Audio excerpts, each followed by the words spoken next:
I've always been a light packer. That's something people who know me well would tell you without being asked. 2 weeks in a suitcase, organized by category, rolled tight so nothing wrinkles. I learned that from my own mother, who believed that how you packed said something about how you thought, whether you were the kind of person who planned ahead or the kind who hoped for the best and borrowed an iron.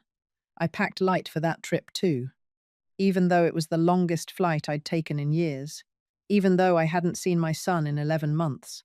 I live in Columbus, Ohio, have for most of my adult life. Raised Marcus there, in a house on Fielding Avenue with a maple tree in the front yard that I watched him climb every summer until he was too old to think it was interesting anymore. That house is paid off, has been for years. I own it the way you own something you've worked for quietly, completely, without needing to announce it. Marcus moved to Scottsdale, Arizona 3 years ago. Him and his wife, Brianna. Good jobs, warm weather, the kind of life that photographs well. I was happy for them. I want to be clear about that, because the rest of what I'm going to tell you might make it seem otherwise, and I don't want you to misread me. I was genuinely happy. A mother wants her child to have more than she had. That is not complicated. What got complicated was the house. When Marcus and Brianna decided to buy in Scottsdale, the numbers didn't quite work. They had income, both of them did, but not enough history, not enough saved. The down payment on a home in that market, in that neighborhood, was significant, and their debt-to-income ratio was close to the edge. The bank wasn't going to move without a stronger co-signer. Marcus called me on a Tuesday evening. I remember because I'd just finished a late dinner and had the news on low in the background. He explained the situation carefully, the way he does when he's asking for something he already knows the answer to. He laid it out like a case, and I listened the way I always did all the way through, without interrupting. I said yes. I wired the down payment, $84,000, and I co-signed the mortgage, which in practical terms meant my name was on the deed. Not as a courtesy, not as a formality. Legally, structurally, on paper, I was the primary owner of that property. The bank knew it, the title company knew it. The county recorder's office in Maricopa County knew it. Marcus knew it too. At the time, I didn't think much of that detail. It was paperwork. It was protection. It was what the transaction required. I wasn't thinking about ownership in any meaningful sense. I was thinking about my son moving into a home he loved, and that being enough. I flew out that September on a Thursday morning, direct flight, arrived just after noon local time. Marcus picked me up from Sky Harbor. He hugged me at the curb. A real hug, the kind that lasts a moment longer than a greeting, and I thought, yes, this is fine, this is good. The house was beautiful. I won't pretend otherwise. Travertine tile in the foyer, high ceilings, a backyard with a covered patio and desert landscaping that someone had clearly put thought into. Brianna had taste. I'd always known that. She showed me around with the energy of someone who had been waiting to show it off. And I followed along and said the right things because they were also the true things. Then the neighbors came over. It was that same evening. Casual, unplanned, or so it seemed. A couple from 2 doors down, the Harmons, I believe.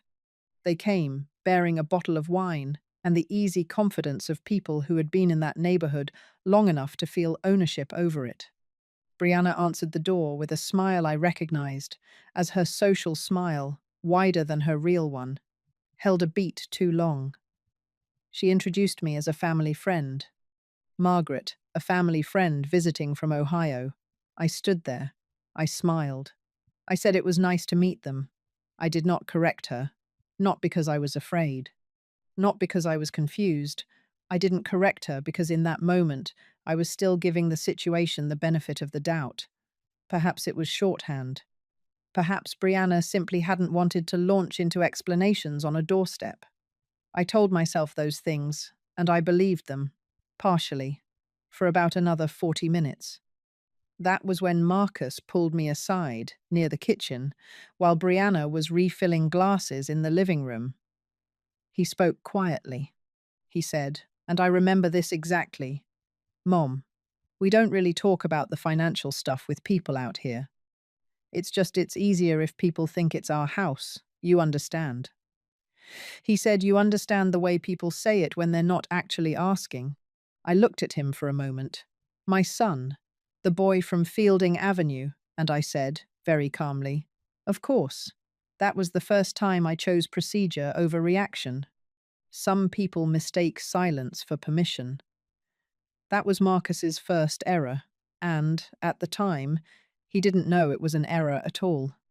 I slept well that night, which might surprise you. I've always been that way. I don't lie awake turning things over. I process as I go, file what I can't resolve yet, and let my body rest while my mind does whatever quiet work it needs to do in the background. It's not coldness. It's just how I'm built. My mother used to say, I came out of the womb already thinking 3 steps ahead. I don't know if that's true, but I've never had much use for panic. The guest room was comfortable. New linens, a good mattress, blackout curtains that someone had thought to install facing the east. I noticed those things. I noticed small details the way some people notice loud ones. Not dramatically, just steadily, the way water notices every crack in a surface. I woke up around 6, before anyone else was moving. Made myself a cup of coffee in their kitchen, stood at the sliding glass door, and looked out at the backyard in the early light. The desert has a particular quiet in the morning that I wasn't used to. No birds the way Ohio has birds. Just stillness and color, pale gold, dusty rose. The kind of sky that makes you understand why people move here.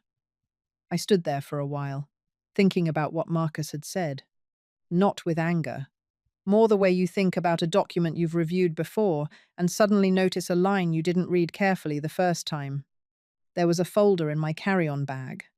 I always travel with one. Organized, labeled, the way I do things.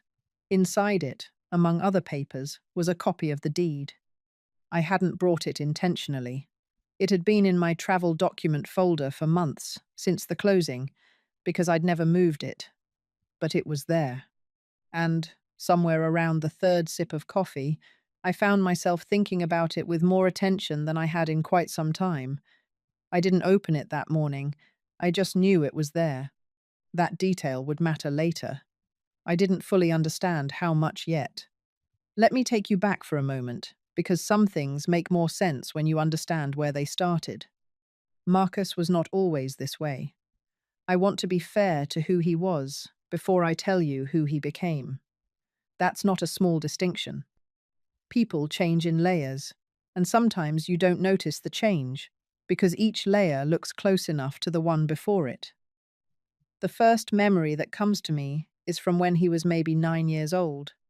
We were at a school fundraiser, one of those evenings in the gymnasium, with folding tables and donated auction items, and parents pretending to bid enthusiastically on things they didn't want.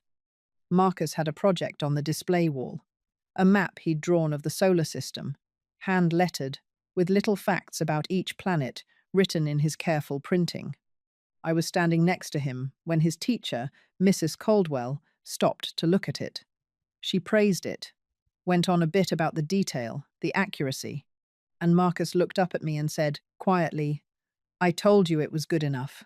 Not to Mrs. Caldwell, to me. Like I was the one who needed to be corrected. I had told him, before the fair, to take his time and do it carefully, and he had. And he wanted me to know he'd been right to trust himself. Even at 9, he needed to be the one who was right. I remember the smell of that gymnasium industrial cleaner and coffee from a percolator that had been going too long. I remember thinking, that's an interesting instinct for a child to have. I filed it away and didn't think much more about it. Later, I realized that moment mattered more than I understood then. The second memory is from his first year of college. He was at Ohio State, close to home, which I was quietly grateful for, though I never said so. He called me in October of that year, frustrated. He'd applied for a part-time position in the business school administrative office and hadn't gotten it. Someone else had. He was convinced it was unfair, that the other student had connections, that the process wasn't transparent. He went on for a while. I listened. Then I asked him one question. I said, "Did you follow up after the interview?" There was a pause. He said, "No." He hadn't thought to. I told him, and I kept my voice even when I said it, that the person who got the job probably had. That institutions respond to follow through. That showing up once and waiting is not the same as demonstrating that you intend to be present. He was quiet for a moment. Then he said, "You always make it sound so simple." I said, "It's not simple, it's just consistent." He got a different position that spring. He never mentioned the first one again. I remember where I was sitting when we had that call at the kitchen table on Fielding Avenue, with the window cracked because October in Ohio can go either way, and I had wanted the air. There was a cup of tea going cold next to my hand. I didn't drink it. What I remember most is the pause before he answered. That pause told me something about how he processed difficulty. He didn't sit with it. He looked for somewhere to put it. The third memory is more recent. About 4 years ago, before the move to Scottsdale, Marcus and Brianna had been married 2 years by then, and there was already a particular dynamic between them that I had noticed but not named. Brianna had a very clear sense of how things should appear, not necessarily how they were, how they appeared. She curated their life the way some people curate a room, deliberately, consistently, with a sharp eye for anything that didn't fit the image. I had come to visit them in their apartment in Columbus. This was before the move, and brought food. I cook when I'm unsure what else to offer. It's a practical expression of care. I brought a pan of something, I don't remember what now, and Brianna received it with a smile that was technically warm but had a ceiling on it. Later, while Marcus was out of the room, she said to me, very pleasantly, "You really don't need to bring things. We have everything we need." It was politely said. There was nothing overtly wrong with the words. But I felt, in that moment, the faint but unmistakable outline of a boundary being drawn, not between us as people, between what I represented a mother, a history, an origin, and the life they were building that had a specific aesthetic she was managing carefully. I smiled. I said, "Of course."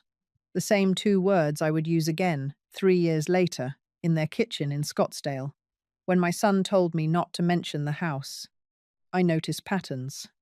It's not something I do consciously anymore, it's just what years of paying attention produces. By the second day of my visit, the shape of things had become clearer. Brianna was pleasant at all times. That's important to say. She was never rude, never openly dismissive. But I began to notice a consistency in how I was positioned in any social moment. When her friend stopped by that afternoon, a woman named Courtney, I believe I was introduced again as a family friend, Margaret, visiting from Ohio. Courtney asked what brought me to Scottsdale, and I said I was seeing family, and Brianna smiled and moved the conversation gently forward. The way someone moves furniture to avoid a question they don't want answered in the wrong way. Marcus did not correct her. He stood nearby with his drink and smiled and let it happen. That evening, after Courtney had gone and dinner was done, I sat in the guest room and opened the folder in my carry-on bag. I took out the deed. I read it the way I read things when I want to understand them, rather than simply confirm what I already know, slowly, from the beginning, every line. My name was there. Margaret Louise Watkins, listed as primary owner, not as a family friend, not as a courtesy. As the person who, in the legal and structural language of Maricopa County, owned the home. I set the document on the nightstand. I looked at it for a moment. Then I got out my phone and sent a short message to my attorney back in Columbus. A woman named Patricia Holt, who I had worked with for over 12 years, who I trusted completely, and who I knew would not overreact to a quiet question sent after hours. The message was simple. I asked if she had time for a brief call this week, that I had some questions about a property matter. I set the phone face down. I did not make a scene. I did not confront anyone. I did not raise my voice or change my behavior at breakfast the next morning. I passed the eggs and asked about the weather and listened to Marcus talk about a project at work. Quiet people are not powerless. That is something I have always known about myself. But it was becoming something else now, something more purposeful, more deliberate. I was beginning, in the careful way I do things, to pay attention. Patricia called me back the next morning. I had stepped outside to take it onto the covered patio, early enough that the sun was still low and the air hadn't turned hot yet. The desert does that. It gives you a window in the morning before it takes it back.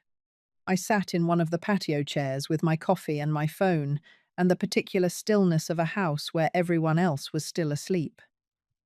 Patricia is not a warm person in the conventional sense. She's precise. She listens completely before she speaks, and when she speaks, there is no wasted language. I have always found that quality more reassuring than warmth. Warmth can be performed, precision cannot.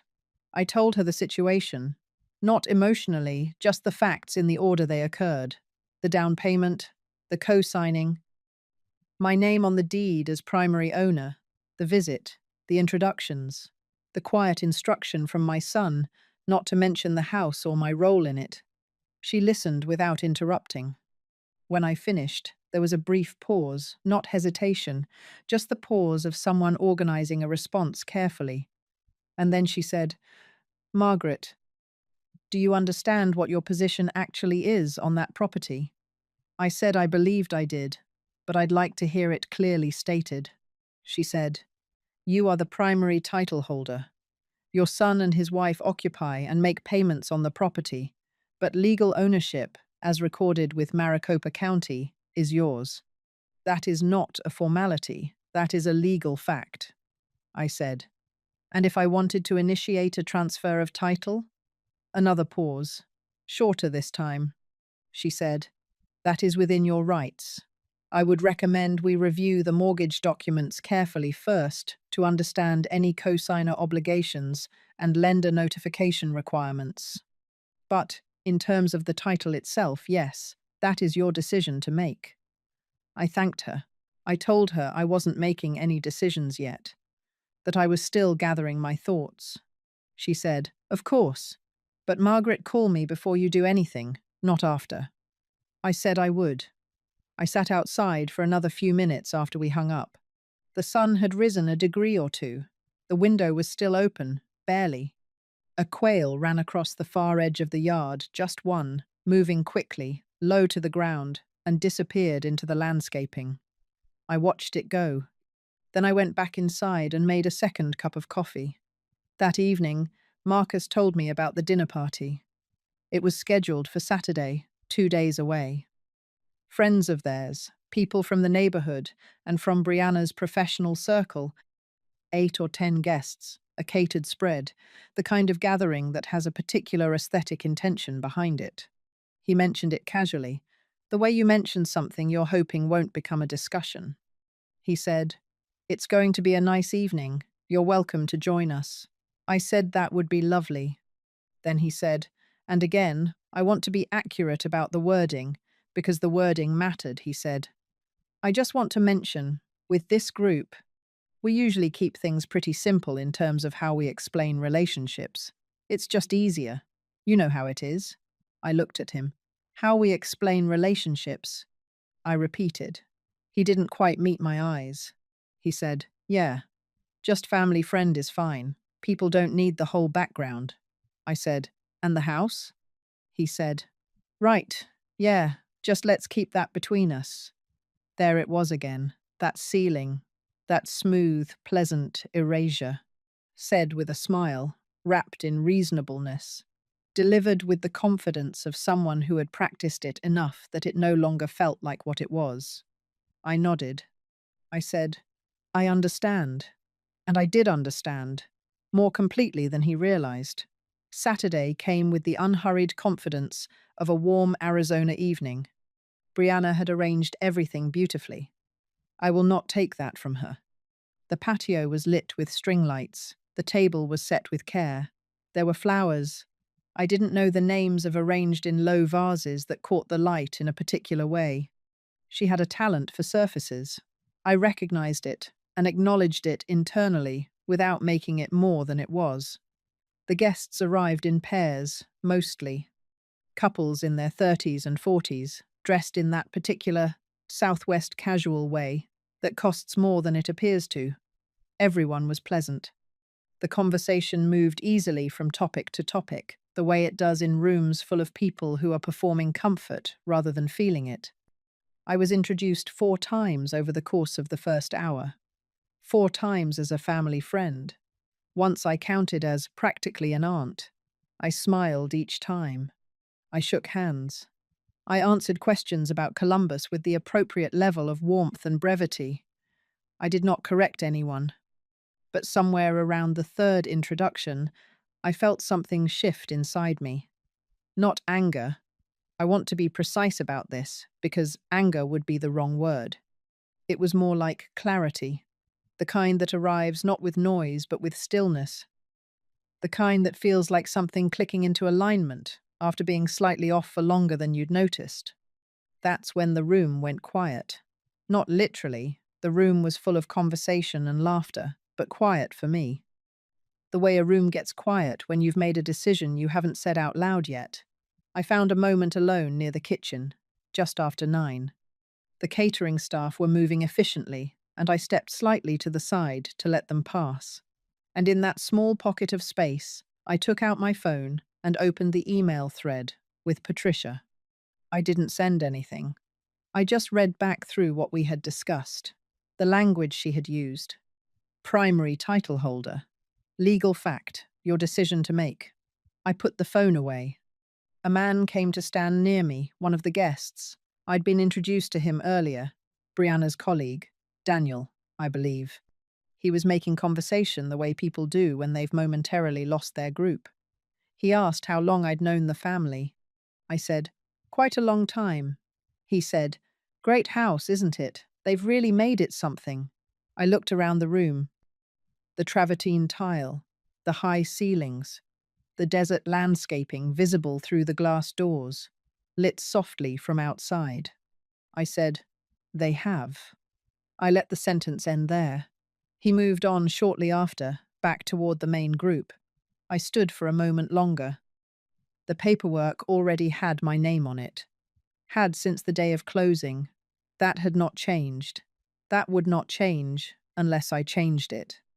And the question that had been forming quietly in the back of my mind for 3 days now was crystallizing into something simple and answerable. The question was not whether I had the right. The question was what I intended to do with it. The following morning was Sunday. Marcus and Brianna announced over breakfast that they were taking a short trip, 4 days in Sedona. Already planned, a reservation at a resort they'd been looking forward to. They'd forgotten to mention it earlier, or perhaps they hadn't forgotten. Perhaps the timing had simply suited them. Either way, they were leaving Monday morning and returning Thursday. They assumed, I think, that I would occupy myself quietly in the guest room until they returned. Perhaps visit a museum, read, stay in the house and be grateful for the hospitality. Marcus said, before they left, make yourself at home, Mom. He said it with genuine warmth. I believe he meant it. The irony was not lost on me. I said, thank you. I'll be fine. And I would be. I was going to be very fine indeed. Because the moment their car turned out of the driveway on Monday morning, I sat down at the kitchen table, the same table where I had eaten breakfast beside them for 5 days. The same table in the house that bore my name on its deed, and I called Patricia. Not to ask questions this time, to give instructions. She answered on the 2nd ring. I said, Patricia, I'd like to move forward. She said, tell me what you want to happen. And I did. Calmly, completely, in the order it needed to happen. The way I pack a suitcase. the way I do most things that matter. Procedure does not bend for performance. That is something I had known professionally for years. I was only now applying it personally. Patricia worked quickly. That was one of the things I valued about her.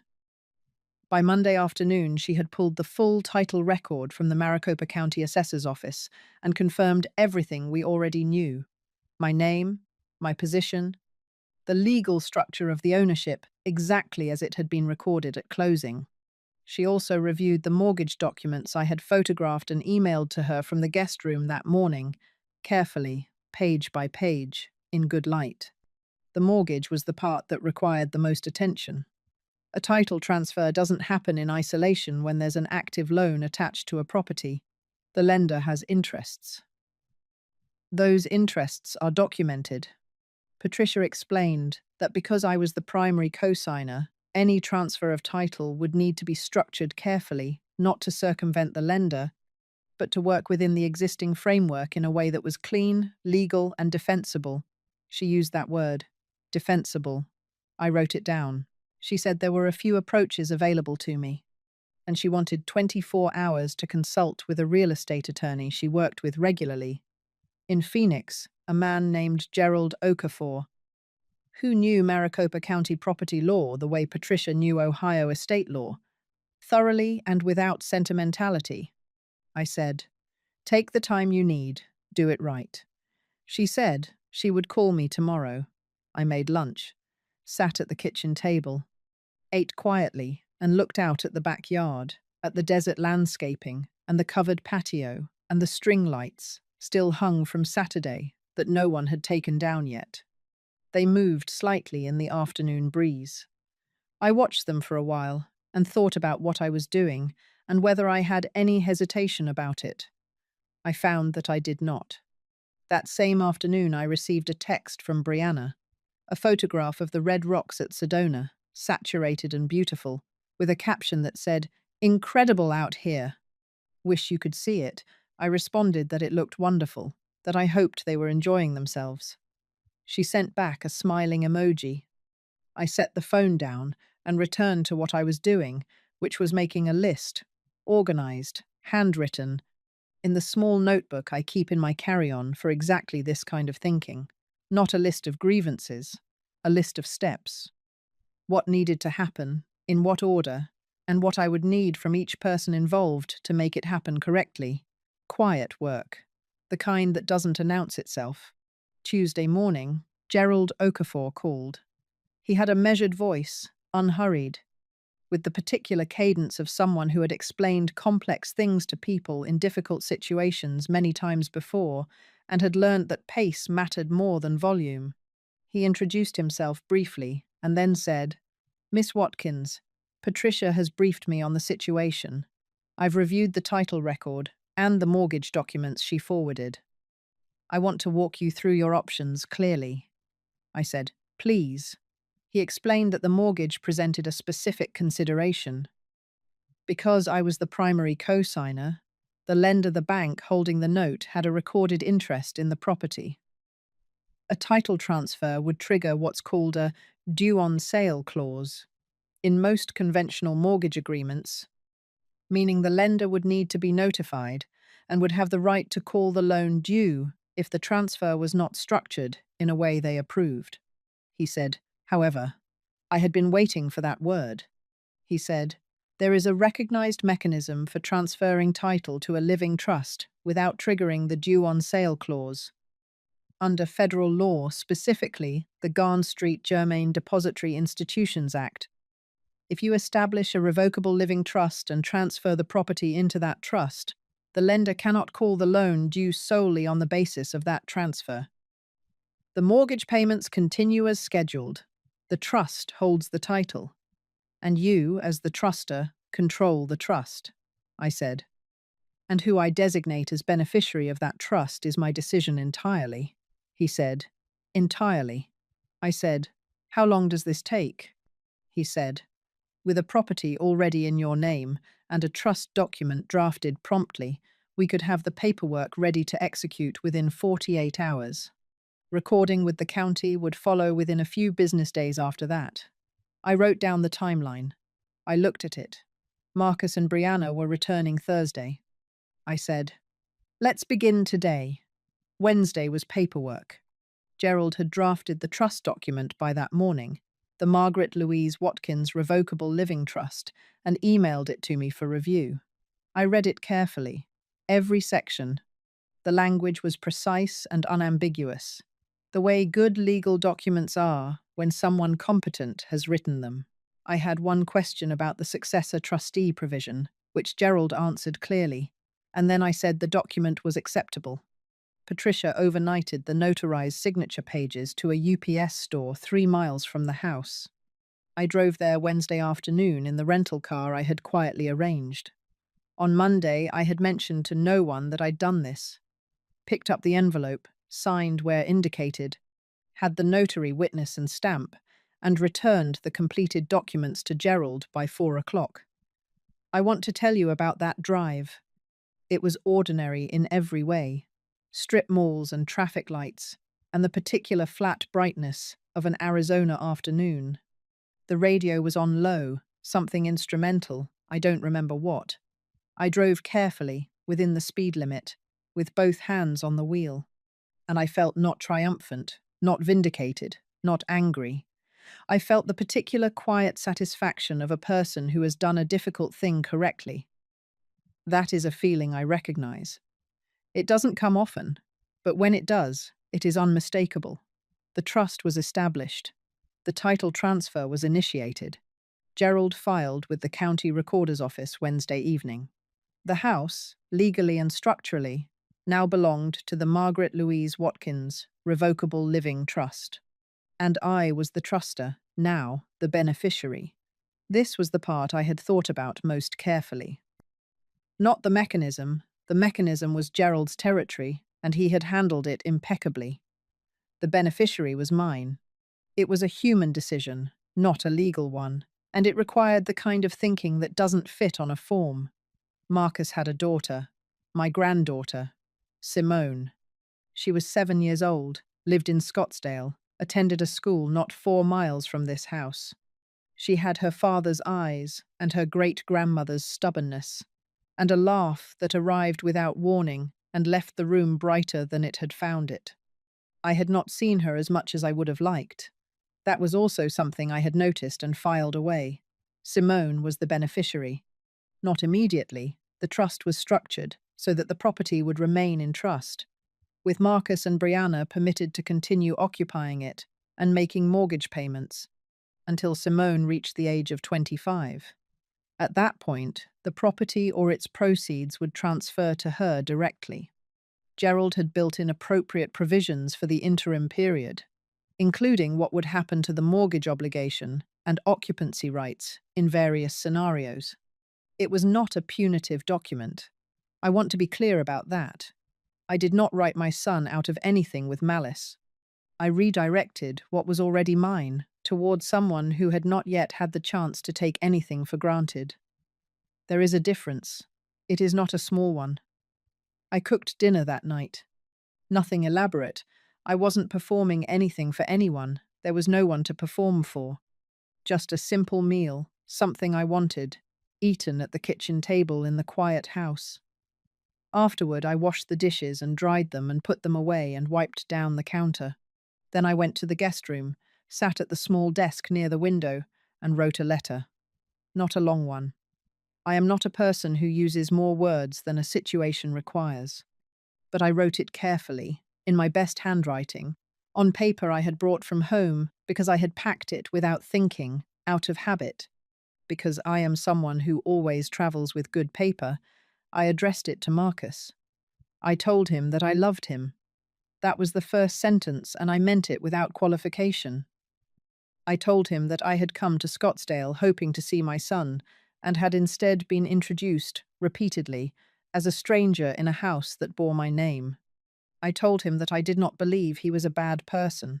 I believed he was a person who had made a quiet but significant error, the error of assuming that silence was the same as acceptance. That, because I had not objected, I had agreed. That, because I had smiled and said, of course, and passed the eggs at breakfast, I had consented to being erased. I told him that the house was now held in the Margaret Louise Watkins Revocable Living Trust, and that Gerald Okafor's contact information was included should he have questions. I told him that the mortgage payments were to continue as scheduled. Nothing about their living arrangement needed to change immediately, and that Patricia would be in touch to walk him through provisions of the trust at his convenience. I told him that Simone was the beneficiary. I told him I hoped, when she was old enough to understand it, that she would know her grandmother had thought of her. Then I wrote one more line. I did not plan it. It arrived the way true things sometimes do, without announcement. I wrote, I did not come here to take anything from you. I came here to see you. But you cannot ask a person to disappear and then be surprised when they remind you they were always there. I folded the letter, placed it inside the folder with the trust documents and Gerald's business card, set it on the desk in Marcus's home office, weighted down with a small stone I had found in the backyard that morning, smooth, pale, ordinary, because I did not have a paperweight and I did not want it to move. Then I went to bed. I left Thursday morning, before Marcus and Brianna returned. That was intentional. I am not someone who stages scenes. I did not want to be present for the moment of discovery, because my presence would have made it about emotion, and it was not about emotion. It was about structure, about what was true on paper and had always been true on paper and would continue to be true regardless of how anyone felt about it in a given moment. I called a car to the house at 6:45, packed my single suitcase light, organized, rolled tight, and carried it to the front door myself. I did not leave a mess. I stripped the guest room bed and folded the linens at the foot of the mattress, the way I was taught to do in someone else's home. I washed my coffee cup and left it in the drying rack. I wiped down the bathroom counter and made sure the towels were hung evenly. Small things. But I was raised to leave a place the way you found it, and I have never stopped believing that how you leave somewhere says as much about you as how you arrived. The car came at 6:52. The driver was quiet, which I appreciated. We drove through the early morning streets of Scottsdale, that particular hour when the light is still pale and the heat has not yet committed to itself, and I looked out the window and felt, not relief exactly, but the settled quality of something completed. At the airport, I went through security, found my gate, bought a bottle of water, and sat down to wait. My phone was on. I was not hiding from what was coming. I simply was not going to be in the room for it. Marcus and Brianna returned to the house at approximately 2 in the afternoon, according to the text Marcus sent me at 2:17. The text said, "Mom, call me." I was back in Columbus by then, had been home for 2 hours. I had unpacked my suitcase, put a load of laundry on, and was sitting at my kitchen table on Fielding Avenue with a cup of tea that was still warm. I called him. He answered before the second ring. His voice had a quality I had not heard from him in a long time, stripped of the smooth social finish he had developed over the years, down to something younger and less managed. He said my name. Then he said, "What did you do?" I said, "I imagine you've read the letter." He said he had. He said, and his voice was not angry yet. It was still in that early stage where shock and anger haven't fully separated from each other. He said, "You can't just do that. You can't just, this is our house," I said, very calmly. "Marcus, whose name was on the deed?" Silence. I said, "I'm not asking to be difficult. I'm asking because the answer to that question is the answer to your question." He said, "You put up the money, Mom, but we've been making the payments. We've been living here. This is our home." I said, "And it will continue to be. The trust provisions allow you to remain in the home and continue making payments exactly as you have been. Nothing about your daily life needs to change." Another silence. Longer.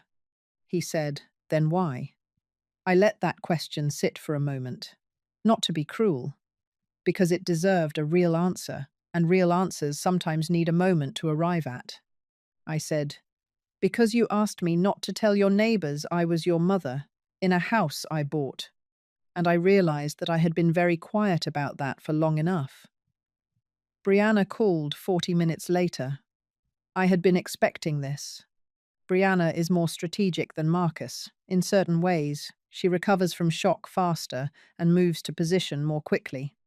When she called, her voice was composed, pleasant even. The social voice I recognized from the doorstep and the dinner party, deployed now in slightly more pressurized circumstances. She said she hoped we could talk through this together, that there had clearly been a misunderstanding, that she and Marcus had never intended to make me feel unwelcome. Those were her words. Feel unwelcome. And that they were hoping we could find a solution that worked for everyone. I said I thought the current arrangement did work for everyone. She said, Margaret, what you've done legally, I'm not sure you understand the implications. I said, I worked with 2 attorneys across 2 states and took 4 days to complete the process carefully. I believe I understand the implications. A pause. The pleasant quality in her voice recalibrated slightly. She said, we should get our own attorney to review this. I said, that is absolutely your right. Gerald Okafor's contact information is in the folder. He can answer any procedural questions. She said, Gerald, the attorney you hired. I said, yes. Another pause. Shorter. She said, this feels very adversarial, Margaret. I said, Brianna, I co-signed a mortgage and contributed the down payment for a home. I visited that home and was introduced as a family friend. I was asked not to tell anyone that I had helped purchase the property. I did not argue. I did not make a scene. I took the legal steps available to me as the primary title holder and placed the property in a trust for my granddaughter. I'm not sure which part of that is adversarial. The line was quiet for a moment. She said she would have their attorney call Patricia. I said that was perfectly fine. Patricia was expecting it. We said goodbye with the surface-level courtesy that both of us were capable of maintaining regardless of circumstances. And I set the phone down on the kitchen table and picked up my tea. It had gone cold while I was on the calls. I got up and warmed it in the microwave and came back and sat down, and that was that. Their attorney, a man named Brett something, I never learned his last name clearly, contacted Patricia on Friday morning. Patricia called me Friday afternoon with the summary, which she delivered with her usual economy of language. Brett had reviewed the trust documentation and the title transfer. He had looked at the mortgage agreement and the Garn Street Germain provision Gerald had cited. He had, Patricia said, no viable challenge to the structure of what had been done. She said, he asked if you would consider reversing the transfer voluntarily. I said, what did you tell him? She said, I told him I would relay the question. I said, the answer is no. She said, I'll let him know. Then she said, and this was unusual for Patricia, who did not typically editorialize, she said, Margaret, for what it's worth, this was done correctly. I said, thank you, Patricia. She said, that's what you pay me for. And she hung up. I want to tell you about the following week, because it is important to understand that escalation does not always look like noise. Sometimes it looks like paperwork. Sometimes it looks like a series of phone calls that resolve, one by one, in the same direction. Marcus called 3 more times that week. Each call was different in temperature. The first was still raw, he was processing, and the processing sounded like argument. But underneath it, I could hear something else. Something that was not quite grief, but was adjacent to it. I let him speak. I did not agree or disagree with most of what he said. I asked questions when I had them. I did not raise my voice. The second call was more measured. He had spoken with their attorney by then and understood, in concrete terms, that the trust structure was legally sound. The call was shorter. He asked about the provisions for Simone. I told him what they were. He was quiet for a moment and said, you did this for her. I said, I did this for several reasons. But yes, Simone was the most important one. He said, "She's 7, Mum." I said, "I know. That's why I did it now." The third call came on a Thursday evening. He did not lead with the house. He asked how I was doing. He asked about Fielding Avenue and whether the maple tree had gotten through the winter. I told him it had, that it was looking fine actually, had put out new growth already on the south side. We talked for 22 minutes, about nothing to do with any of this. Just ordinary things, the kind of conversation that happens between people who share a history and are both, in their own ways, trying to find the thread of it again. Before he hung up, he said, "I'm sorry, Mom, for how you were introduced. That wasn't right." I said, "No, it wasn't." I did not say it was fine, because it was not fine, and he deserved to know that it was not fine. And sometimes the kindest thing you can do for a person is to let them sit with the truth of what they did, rather than absorbing it for them. But I also said, "I love you. That hasn't changed." He said, "I know." And I believe he did. The lender was notified of the title transfer, as required. Gerald handled the communication directly, providing the relevant documentation under the Garn Street Germain Act. The lender's compliance department reviewed it and confirmed in writing, 10 days after the filing, that the transfer did not trigger the due on sale clause and that the mortgage would continue under its existing terms. That letter arrived in my email on a Wednesday morning while I was having breakfast. I read it, filed it in the folder I had created for this matter, and finished my eggs. The institutional lane had closed cleanly. Every door that needed to close had closed. Every confirmation that needed to arrive had arrived. What remained was the human part, which is always the part that takes longer. Spring came early to Columbus that year. The maple tree on Fielding Avenue put out its new leaves in the second week of March, which was earlier than usual, a full 10 days ahead of what I would have expected. I noticed it on a Tuesday morning when I was bringing in the mail, just stood there for a moment on the front walk, looking up at it. The leaves were that particular pale green that only happens in the first days of spring, before the colour deepens and settles into summer, delicate and certain at the same time. I thought about Marcus climbing that tree. 8 years old, 9, 10. The way he would get to a particular branch and look down at me with an expression that was half triumph and half checking to make sure I was watching. I was always watching. That was never something he needed to worry about, though I'm not sure he knew that then. I went back inside and put the mail on the counter and made coffee and stood at the kitchen window looking out at the backyard. My backyard, my kitchen, my window. These were not things I thought about. Often ownership of the ordinary things in a life rarely announces itself. But I thought about them that morning with a quiet clarity that felt earned. The months that followed were not dramatic.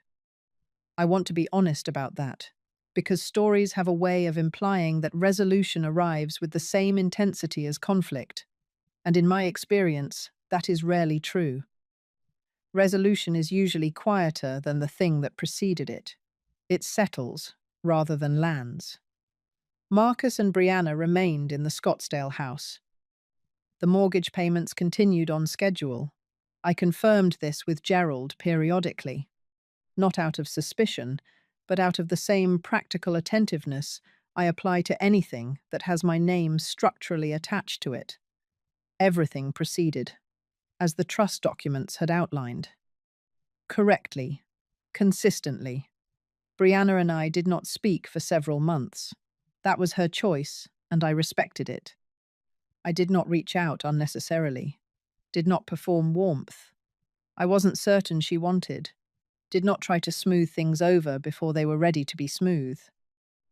Some things need time that cannot be shortened by effort. I have learned that. It took me longer than I would like to admit, but I learned it.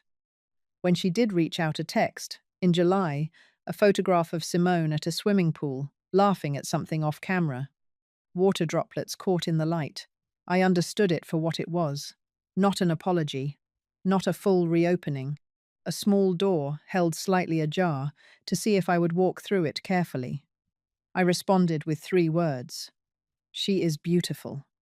Brianna sent back a single heart. We would find our way, I thought. Not back to where we had been, because where we had been was not honest on either side, but somewhere new, somewhere with clearer ground underfoot. I visited Scottsdale again in October, different from the first visit, in ways that were not announced, but were immediately felt.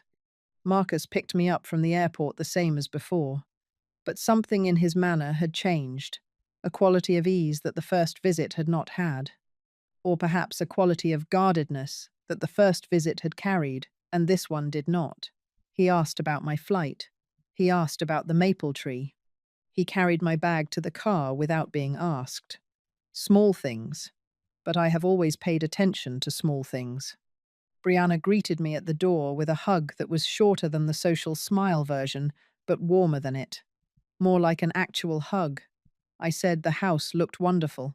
She said she'd been working on the front landscaping. I said it showed. We had dinner that evening, just the 3 of us. Simone at the table doing the particular chaotic 7-year-old eating that involves more conversation than food consumption. She told me, at length and with great authority, about a book she was reading about ocean animals. She had opinions about octopuses that I found genuinely compelling. I told her so. She looked at me with the evaluating expression of a child, deciding whether an adult is worth taking seriously. And apparently I passed, because she continued for another 10 minutes. I thought, sitting there at that table, this is what I came for. The first time, and this time, and any time I come again. This is what it was always about. I want to say something here that is not about legal documents or property transfers or the mechanics of what happened. Something simpler. I did not do what I did to win. I have thought about this carefully, and I am confident in it. Winning was not the point, and winning was not what it felt like when it was done. There was no trophy moment, no scene of vindication, no satisfaction that resembled what satisfaction looks like in stories where someone is clearly the victor and someone is clearly defeated. What there was, and I have struggled to find the right word for it, which is unusual for me, what there was restoration. A returning of something to its correct position after it had been quietly moved. Not moved dramatically, not stolen loudly, just gradually, socially, by degrees. In the way that people sometimes move things when they believe no one is paying close enough attention to notice. I was paying attention. I am always paying attention. Some people mistake silence for permission. I understood that at the beginning of this, and I understand it still. But what I also understand now more fully than I did before is that the echo of that error is not that silence has no power. The echo is that patience does. That the quietest presence in a room is not necessarily the least significant one. The quietest woman in the room, as it turned out, owned the floorboards under everyone's feet, and she had the paperwork to prove it.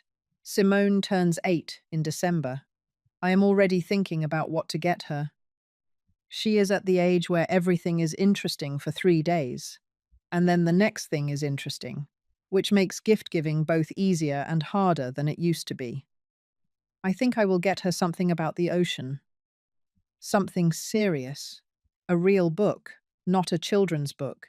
The kind that treats a young reader like they are capable of handling real information. Because in my experience, children rise to whatever level of seriousness you offer them. They appreciate being taken seriously more than almost anything else. I know something about that. There is one more thing I want to tell you, and then I'll let this rest. A few weeks after I returned from the October visit, I was sorting through some papers at my desk on Fielding Avenue. The ordinary administrative work of a life, bills and correspondence and things to be filed, and I came across the original deed. Not the trust documents, not the transfer paperwork, but the very first deed. from the closing, 3 years ago. The one I had been traveling with in my carry-on folder without thinking much about it. I sat with it for a moment. Read it the way I had read it that first morning in Scottsdale, standing at the kitchen window with my coffee, before any of what followed had begun. My name, there at the top. Margaret Louise Watkins. Primary owner. It looked the same as it had then. The paper hadn't changed. The language hadn't changed. What had changed was what I had done with what it said. I filed it in the folder I keep for the trust documents. Everything together, organized, labeled, the way I do things. Then I put the folder away in the drawer where I keep important papers, and I went to make dinner. And the evening was ordinary and quiet, and entirely my own. That's the thing about restoring something to its correct position. Once it's there, you don't need to keep looking at it. You just know it's right. You move through your life with that knowledge underneath you, steady and unannounced, the way a foundation is not visible from the outside. Not something you discuss at dinner parties, just present, just solid, just yours. If you've stayed with this story all the way to the end, you already understand something about the value of paying attention, about what it means to be quiet in a room and to know the difference between patience and passivity, between choosing not to speak and having nothing to say. Those are not small things to understand. Most people spend years learning them or don't learn them at all. If stories about quiet dignity and the kind of strength that doesn't announce itself resonate with you, you're welcome to stay. Sometimes silence isn't weakness. Sometimes love has teeth. And sometimes the quietest woman in the room owns the floorboards under everyone's feet.